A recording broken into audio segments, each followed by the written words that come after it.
இப்போ நாங்கள் சத்தியம்ல சோந்தர சோசியோ குல்ச்சர் ஈன்மேகன்ற ஒரு கட்டடத்துக்கு முன்னுக்கு நிற்கிறோம். ஏன் இங்கே வந்திருக்கிறோம்ன்றதை உள்ளுக்கு வாங்க சொல்கிறேன்.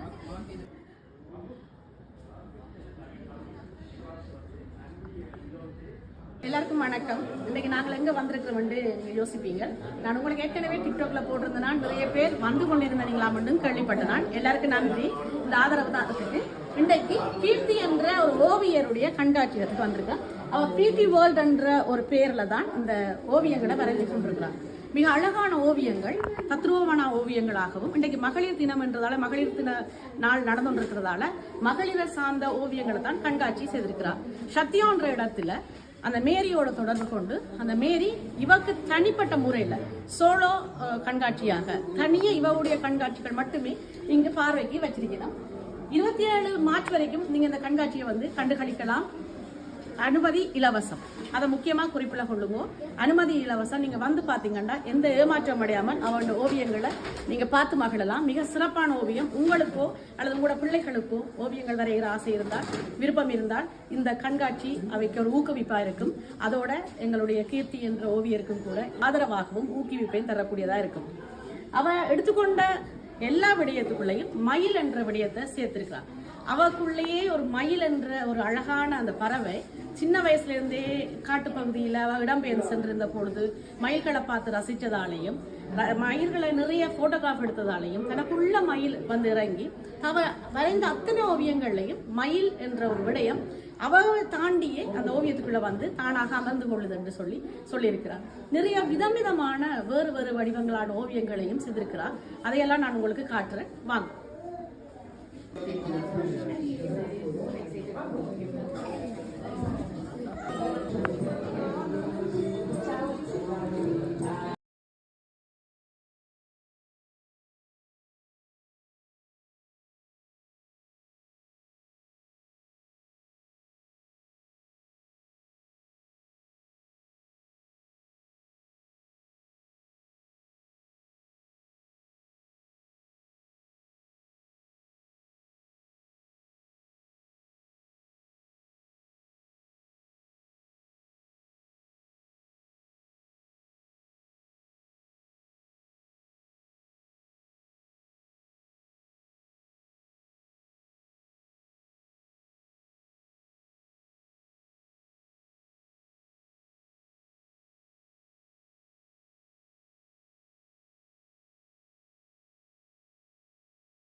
வணக்கம். கிருத்திகா ஸ்டீவன் கண்காட்சி இதுக்கு வந்திருக்கிறோம். முழுவதுமாக அவருடைய ஓவியங்களே இங்கு பார்வைக்கு வைக்கப்பட்டிருக்குது. அது மட்டும் இல்லாமல் தமிழ் பாடலோடு எங்களை வரவேற்கிறது. அதுவும் பாரதியார் பாடலோட வரவேற்றது. மிக பாரிஸ் மண்ணில ஒரு இளம் மங்கைன்ற ஓவியங்கள் வைக்கிறன்றது விளையாட்டில், அதுவும் தமிழ் பெண்ணுடைய ஓவியங்களை இங்க வைக்கப்பட்டிருக்குது, காட்சிப்படுத்தப்பட்டிருக்குது. உண்மையிலேயே மகிழ்ச்சியா இருக்குது. உங்களோட சேர்ந்து நாங்கள் மிக பெருமை கொள்றோம். இந்த ஓவியங்கள் நீங்கள் எந்த வயசுல இருந்து வரைய தொடங்கி இருக்கிறீங்க? நான் வந்து ஒரு 14 வயசுல இருந்து இதுக்கு முதல் எனக்கு ஓவியமே வரைய தெரியாதுன்ட்டு தான் இந்த ஆர்ட் கிளாஸ்ல எல்லாம் ஓடி திரிஞ்சிருக்கிறேன். கிளாஸை விட்டு தப்பிச்சு தெரிஞ்சிருக்கிறேன். ஆனால் எனக்கு அந்த ஆசிரியர் வந்து என்னை கையை பிடிச்சி ஒரு நாள் என்னை கொரிடோரில் கண்டுபிடிச்சி, லண்டனில் ஸ்கூலில் படிக்க கண்டுபிடிச்சி, இல்லை நீ கிளாஸுக்கு வாங்கணும்னு சொல்லி கூப்பிட்டு என்னை கையை பிடிச்சி ஒரு நாள் அதை சின்ன பிள்ளைக்கு சொல்லித்தர மாதிரி ட்ராயிங் பண்ணி என்னை என்கரேஜ் பண்ணி அதை செய்ததுனால பிறகு அது எனக்கு கொஞ்சம் கொஞ்சமாக ஆர்வம் வர தொடங்கிட்டது. வரைச்சி பார்த்து முதல் வரைய தொடங்கி பிறகு அதுக்கு மேலே இன்னும் மியூசியம், ஆர்ட் கேலரி அந்த மாதிரி எல்லாம் விசிட் பண்ணி நிறைய இன்ஸ்பிரேஷன் தேடி அப்படியே தொடர்ந்தது தான். ஒரு ஆசிரியர் உங்களோட கையை பிடிச்சு பழக்கின ஒரு விடயம் இன்றைக்கு உங்களுக்கு வாழ்க்கை துணையாக வந்திருக்குது. வாழ்க்கை முழுவதும் ஓவியம் வரைகிற ஒரு சிறப்பான இது. உண்மையில அந்த ஆசிரியருடைய பேரை நீங்க சொல்ல முடியுமா? அந்த ஆசிரியருக்கு எங்களுடைய வணக்கம். ஏனென்று சொன்னால் ஆசிரியர் என்றால் அப்படித்தான் இருக்கணும். ஒரு மாணவருக்கு தெரியாததை கற்பித்துக் கொடுக்குறது, தெரியாத கற்பித்துக் கொடுக்கும் போது அவங்களுக்கு தந்த ஆர்வம் இன்றைக்கு உங்களை ஒரு பெரும் ஒரு ஓவியராக மாற்றி இருக்குது. உண்மையிலேயே அழகான செய்தி. இது அதோட தமிழ் மொழியில நீங்க இதுல காட்சிப்படுத்திருக்கிறீங்க. இதுல அழகிய மயில் அசைவினில் என்று போட்டிருக்கிறீங்க. ஒவ்வொன்றுக்கும் ஒவ்வொரு தொடரில் ஒவ்வொரு வரியில அதனுடைய ஓவியத்தினுடைய எண்ணப்பாட தெரியப்படுத்திருக்கிறீங்க. இன்றைக்கு பிரான்ஸ்ல எவ்வளவு காலமா இந்த ஓவிய கண்காட்சிகளை ஏதாவது செய்திருக்கிறீங்களா?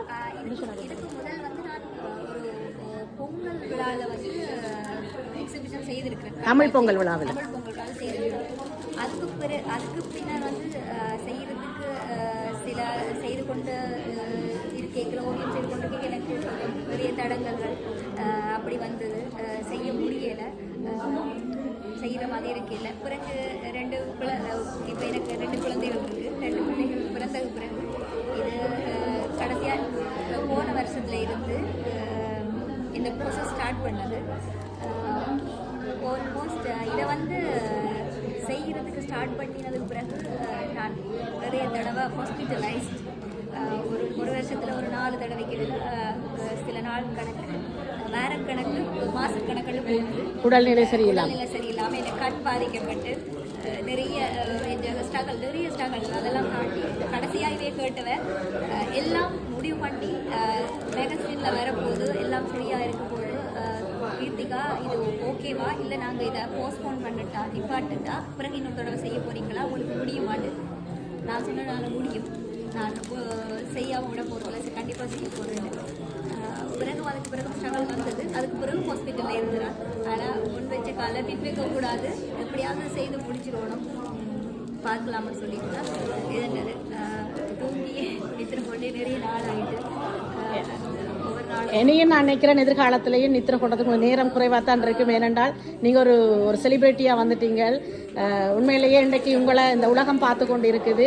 இந்த உலகத்தில் ஒரு சிறந்த ஓவியர்களுக்குள்ள எங்களுடைய தமிழர்களும் இருக்கிறார்கள். ஆனால் உலகம் போற்ற அளவுக்கு அவர்களுடைய பெயர்கள் வெளியில் வர இல்லை. எவ்வளவோ அழகான சிறப்பான ஓவியர்களும் சிப்பியர்களும் எங்களுடைய நாட்டிலும் தமிழ்நாட்டிலும் இருக்கணும். ஆனால் உலக பெற அளவுக்கு அவருக்கு வாய்ப்பு கிட்டல. ஆனால் நீங்கள் பிரான்ஸ் மண்ணில் இந்த ஒரு அழகான ஒரு அழகியல் கலையை கொண்டு காட்டியிருக்கிறீங்க. அதுவும் இங்கே இன்றைக்கு பெண்களை மையப்படுத்தி தான் நீங்கள் அதை செய்திருக்கிறீங்க. இந்த ஓவிய கண்காட்சியை உண்மையிலேயே சிறப்பாக இருக்கு. நீங்கள் ஒரு முன்னுதாரணமாக எங்களுடைய பெண்கள் நிறைய தங்களுக்குள்ள நிறைய விஷயங்களை வச்சிருக்கணும். ஆனால் வெளியில கொண்டு வர தயக்கமும் முடியாமையும் இல்லை இயலாமையும் நினைச்சு கொண்டிருக்கிறோம். ஆனால் நீங்க சொன்ன மாதிரி உடல் நலம் சரியில்லாமல் இருந்த போதும் முன் வைச்ச கால பின் வைக்க கூடாது, நான் முன்னுக்கு வருவேன் என்று சொல்லி இன்றைக்கு இந்த சிறப்பான கண்காட்சியை அமைச்சிருக்கிறீங்க. வாழ்த்துகள். தொடர்ந்து நீங்க பயணப்படுங்க. நாங்களும் உங்களோட தொடர்ந்து உங்களுக்கு ஊக்கம் தந்துருப்போம்.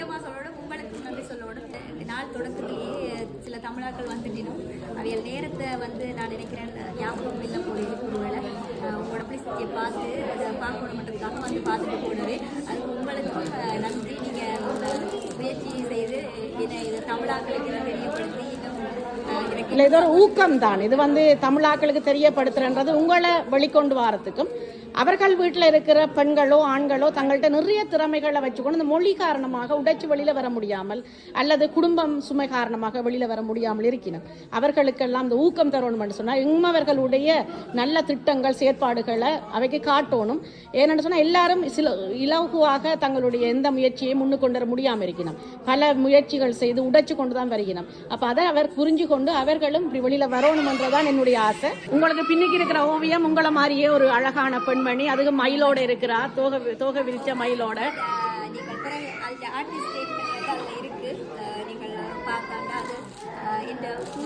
இந்த ஓவிய பயணமே எனக்கு பெரிய இன்ஸ்பிரேஷனே மயில்ண்டா எனக்கு ரொம்ப பிடிக்கும். மயிலை கலைச்சி நிறைய போட்டோஸ் எடுத்துருக்கேன். எனக்கு பெரிய இன்ஸ்பிரேஷன் மயில் தான். மயிலை நிறைய போட்டோஸ் எடுத்துருக்கேன். ஃபோட்டோகிராஃபி பண்ணுறதுனால நிறைய இயற்கை சம்பந்தமான விஷயங்களை ஃபோட்டோ எடுக்கிறது அது எனக்கு நிறைய பிடிக்கும். அந்த ஃபோட்டோ எடுத்து அதில் இன்ஸ்பயராகித்தான் அந்த நிறைய ஓவியங்கள் மயிலை வச்சு ஸ்டார்ட் பண்ணினான். ஃபோட்டோகிராஃபி எக்ஸிபிஷன் தான் இதுக்குள்ள அடங்காது, அது தனியாக வரும். நிறைய எல்லா கூடுதலாக பார்த்தீங்கன்னா மயிலை சார்ந்தே இருக்கு. என்ன மயில் வந்து எப்பவுமே அது எனக்குள்ள ஏதோ இருக்கிறது. நான் சின்ன வயசுல இடம்பெயர்ந்து போகும்போது நாங்கள் வெண்ணியில் இருந்திருக்கிறோம் காட்டுக்குள்ள. அப்போ நிறைய மயில் பார்த்துருக்கேன். அப்போ தெரியல, அது மைண்டுக்குள்ள இருக்குது போல இருக்குது, அது வருது. நார்மலா நடனம் ஆடுறவர்கள் தான் மயிலை தங்களுக்குள்ள கொண்டு நீங்க நடனம் கற்றுக்கொண்டுருக்கீங்க. அதான் மயிலுக்குள்ள உங்களுக்கு இன்னும் ஒரு ஈர்ப்பு அதிகமா வந்திருக்குது. எப்பவுமே தோகை விரித்து ஆடுற மயில் எல்லாருக்குமே ஒரு மன மகிழ்ச்சியை தாரது தான். நீங்கள் அதையே உங்களுக்குள்ள நீங்களும் ஒரு மயிலாக அதை நெற்றிக்கொண்டு நீங்கள் எல்லா ஓவியங்களுமே நான் பார்க்கக்கூடிய ஓவியங்கள் அத்தனையுமே மயில் சார்ந்த ஓவியங்களாக அல்லது மயில் வண்ணங்கள் கொண்ட ஓவியங்களாக தோகை விரித்த ஓவியங்களாகவே நான் பார்த்து கொண்டிருக்கிறேன். சிறப்பா இருக்குது. நான் எதிர்பார்த்ததை விட 1000 மடங்கு சிறப்பான ஒரு ஓவிய கண்காட்சியா இருக்குது. இந்த அழகான தருணத்தை எங்களுக்கு தந்ததுக்கு மிக்க நன்றி. நன்றி நன்றி நன்றி அம்மா.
இந்த ஓவியம் வந்து மிக ஒரு ஸ்பெஷல் ஓவியம். என்னன்னு சொன்னால், முதல் கருப்பு கலரை வண்ணம் தீட்டிட்டு அதை காய வச்சுட்டு ஜவல் என்ற ஒரு திரவியத்தை, அதாவது வந்து இது கிளீனிங் பண்றதுக்கு மட்டுமே பயன்படுத்துகிற மிகவும் காரமான திரவியம். உடல்ல பட்டாலோ உடுப்புல பட்டாலோ நிறம் மாறிடும்.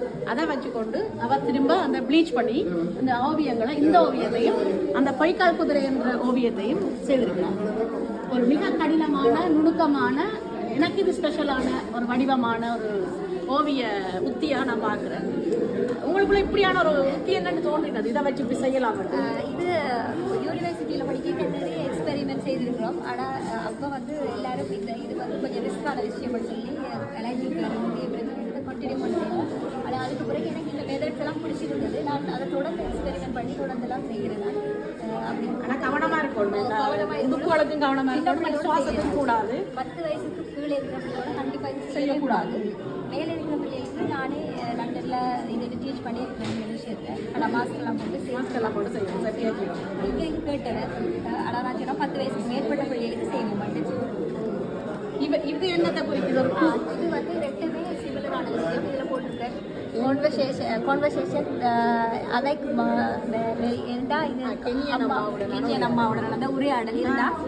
எனக்கு ஒரு ஸ்பெஷல் கென்யன் அம்மா இருந்தவா. அவள் கேன்சரில் இறந்துட்டா. அவள் எங்கள் அடாப்டட் அம்மா. அவள் வந்து ஒரு கான்வர்சேஷன் பண்ணும்போது இந்த ரெண்டு பேசி செய்தது. அவன் ஊரை பற்றி கலசை பற்றி எல்லாம் கலைக்கும் போது இந்த நான் போனதில்லை இது வரைக்கும். அவனுடைய மனசுக்குள்ள அவன் சொன்னதை வச்சு இந்த கதையில கேட்டு இதெல்லாம் செய்தது. ஓவியர் என்றாலே கற்பனை தானே, எல்லா இடம் நாங்கள் சென்று வர முடியாது. அந்த பச்சை கலர் கென்யா சைடுக்கு வருது.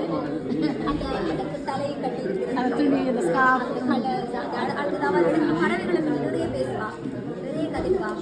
இந்த ஓவியத்தில் உங்களுக்கு தெரியுதா ஒரு பெண்மணி மறைஞ்சு தெரியுதா? தலையில் அவருக்கு ஒரு முண்டாசு கட்டி இருக்குது. ஒரு கென்யா நாட்டின் வர்ணங்கள் அவன் கற்பனைக்குள்ள கொண்டு வந்து பறவை, அந்த அந்த இவன் சத்தம்மா மற்றது அந்த நாட்டில் இருக்கிற வர்ணங்கள், அந்த அவ பேசின மொழிகள் அதெல்லாத்தையும் அவன் தனக்குள்ளே எடுத்து ஒரு கவிதையாக ஒரு கவிஞர் எப்படி செய்வாரோ அதை அவன் ஓவியமாக இதில் காட்டியிருக்கிறார்.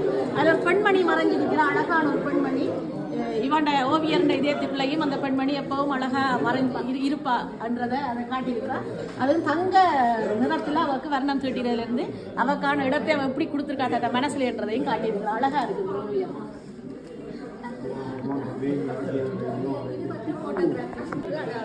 நடனாசிரியர்கள்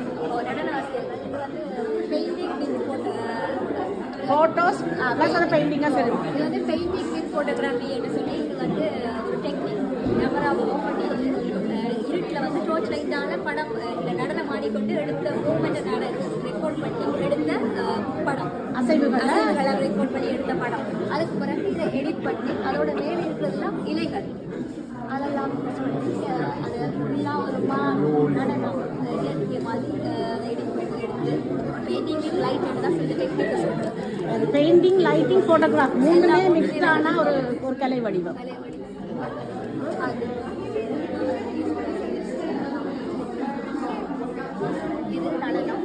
இது செதுக்கி நீங்க செதுக்கிறீங்க.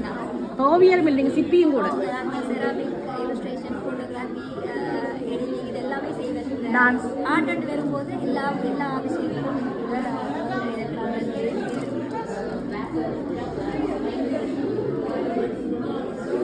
இந்த சிற்பமும் கீர்த்திகா செதுக்கிய சிற்பம் தான். அவ ஓவியர் மட்டுமல்ல, இந்த ஓவியம் சார்ந்த மற்ற கலைகள்லையும், அதாவது சிற்பம் எல்லா இதுகள்லையும் கூட சிற்பம் ஓவியம் மட்டுமில்ல, சிற்பம் என்று எல்லா வர்ணங்கள் எல்லா விடயங்கள்லையும் கூட அவள் கைதேர்ந்தவராக இருக்கிறாள். உண்மையிலேயே அவள் பார்க்கும்போது ஒரு சிறுமியாகத்தான் எனக்கு தெரிகிறா, இளம் மங்கையா தெரியல. ஆனால் அவனோட செயல்பாடுகள் பார்த்தால் அதீத வளர்ச்சி பெற்ற செயல்பாடுகளாக இருக்குது.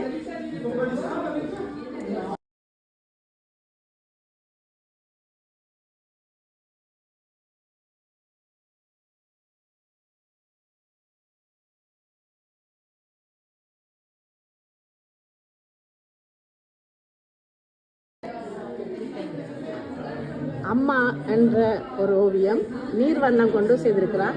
இந்த சிற்பமும் அவன் கைவண்ணம் தான். மேலே பொய்க்கால் குதிரை ஆட்டம்.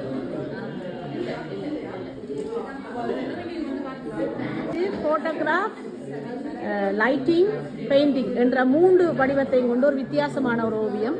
முதல் வீடியோகிராஃபர் நடனங்களை இருட்டுக்களை வச்சு அந்த லைட்டிங்கில் எடுத்து போட்டு பிறகு அதை ஓவியமாக கொண்டு வர ஒரு டெக்னிக். எனக்கு அதை பற்றி விளங்கப்படுத்த தெரியலை, ஆனால் ஒரு வித்தியாசமான டெக்னிக்காக இருக்குது. இந்த ஓவியத்துக்கு அமைதி என்று பெயரிட்டிருக்கிறான்.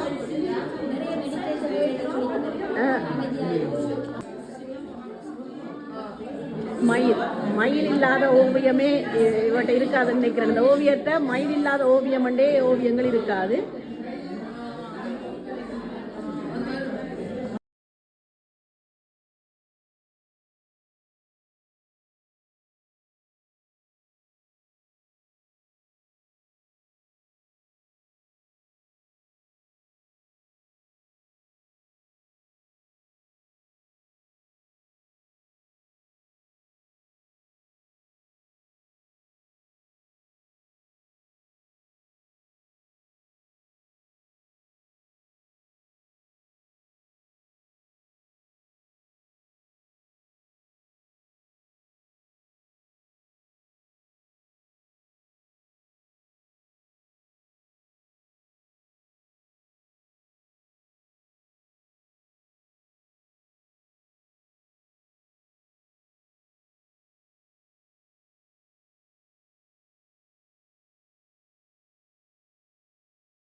இதெல்லாம் அவ விற்கிறதுக்கு போட்டிருக்கிறா.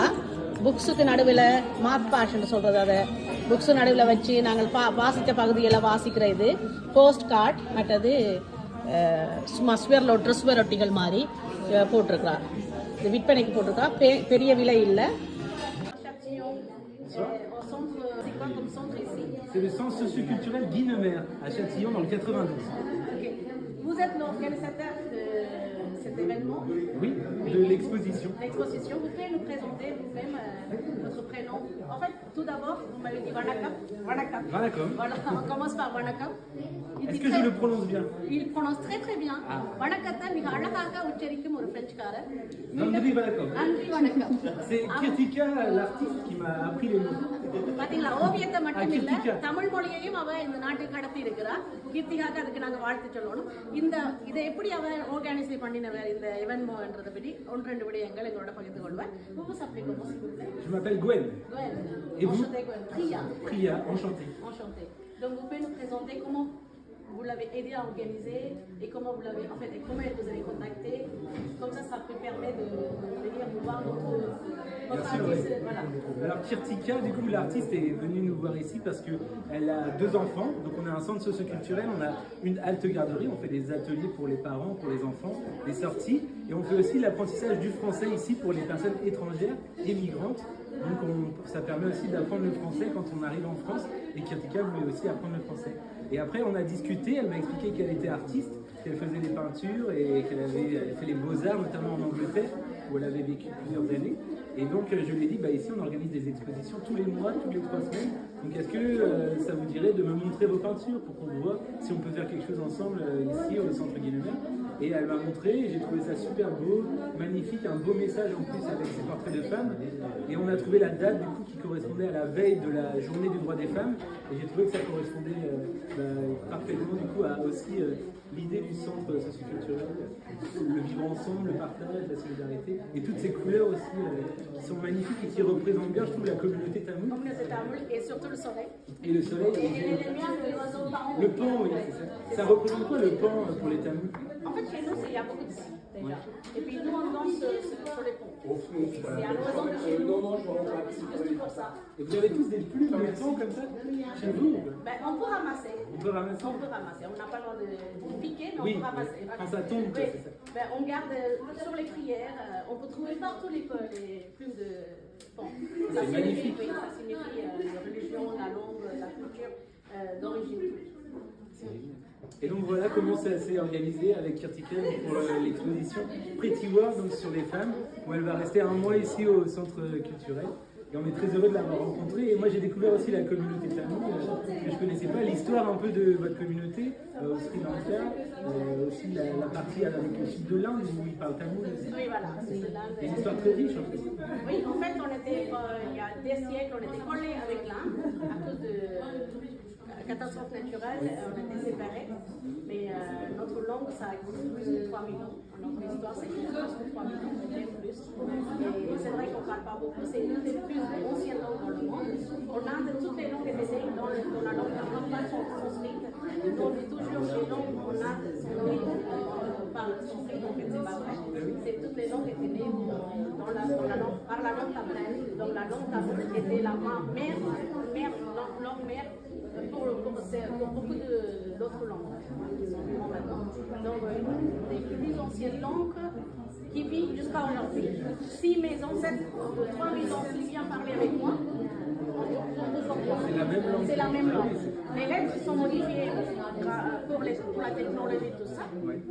À l'époque, on n'est pas de stylos, donc on est obligé de piquer sur les feuilles de palmier. Donc là, on écrit avec un stylo et avec un ordinateur, donc les lettres sont beaucoup modifiées. Mais la langage et la grammaire, ça reste toujours la même depuis plus de 3000 ans. On utilise toujours le même livre de grammaire qui est écrit il y a 3000 ans. Mes enfants, ils apprennent ça aussi. Et on va toujours apprendre la même langue parce que la langue, c'est pas on dit, notre langue, elle est vierge. La langue tamoule, elle est vierge. Ça veut dire qu'elle n'était pas touchée. Elle est toujours la même modèle de la langue. Il faut oublier. On est obligé. Et vous êtes arrivé arrivé en France à quel âge? À 14 ans. 14 ans. Et vous avez appris le français à 14 ans? J'ai commencé à apprendre en pleurant parce que c'était difficile. Déjà, quand j'étais au Sri Lanka, je ne connaissais pas la France, ça c'était l'Europe et la langue française. Je ne connaissais pas, mais j'ai appris bonjour jusqu'à là. En France, à 14 ans, mes professeurs étaient super sympas. J'étais à Paris 15e, c'était super beau. Vous parlez très bien français, là. Merci beaucoup, c'est gentil. Des fois, j'y arrive pas, des fois, là, j'ai grâce à vous, avec un bon monsieur en face de moi, j'arrive à parler en français. Ah oui, c'est ça. Correctement. Et pourquoi vous êtes arrivé en France à 14 À ans? cause de la guerre. À cause de la guerre? On a la guerre civile au Sri Lanka jusqu'à aujourd'hui, ça dure depuis plus de 30 ans. C'était années 80, 80? Non, ça a commencé en 70. En fait, nous, on était colonisés par Hollandais, Portugais et Anglais. Les Anglais, ils nous ont colonisés pendant plus que 3300 ans. Après, ils sont partis en 1948. Ils sont partis en 1945 de Hollande et ils ont quitté le pays en 1948. Comme il y avait deux langues, le Singalais et le Singalais, c'est pas d'origine sri lankaise. Ils sont venus installés au Sri Lanka et ils ont pris 3 langues. Ils ont créé leur langue par Tamil, Sanskrit et Bali. C'est Bali qu'on parle en Indonésie. Et aussi Bouddha. Bouddha, il était déjà traversé Sri Lanka. Il avait déjà été installé au Sri Lanka quand il était vécu. Donc après, ils ont commencé ici. Donc il y avait d'autres religions différentes. Mais Bouddha, il est né dans la nuit. Voilà. Comme ils ne sont pas un pays pour eux, il faut les garder Sri Lanka. Et nous, on les met au Sri Lanka. Ils voulaient nous dégager. Par la colonisation anglaise, ça nous a donné la clé aux Singalais. Les Singalais, nous ont commencé à se torturer, discriminer. Ouais, c'est ça. Ils ont fait beaucoup plein de choses, on est obligé de sortir de là. Donc les étudiants de l'université, ils ont commencé à battre contre l'État. Ils ont fait beaucoup de manifestations, c'était tout détruit. Donc on est obligé de porter les armes pour lutter pour notre liberté. Ah, c'est pour ça que sur votre drapeau tamoul, il y a des armes? Oui, il y a des armes. Voilà, mais voilà.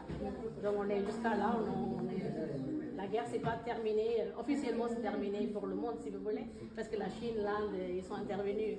Ben, c'est des plus forts, on ne peut pas battre contre eux. Mais voilà. Et la France, pourquoi le choix de Ben, vous et votre famille? Mes sœurs, ils sont déjà venus en France, chacun, ils sont partis au Canada. Ben, on file là-bas, on ne sait pas où on y va.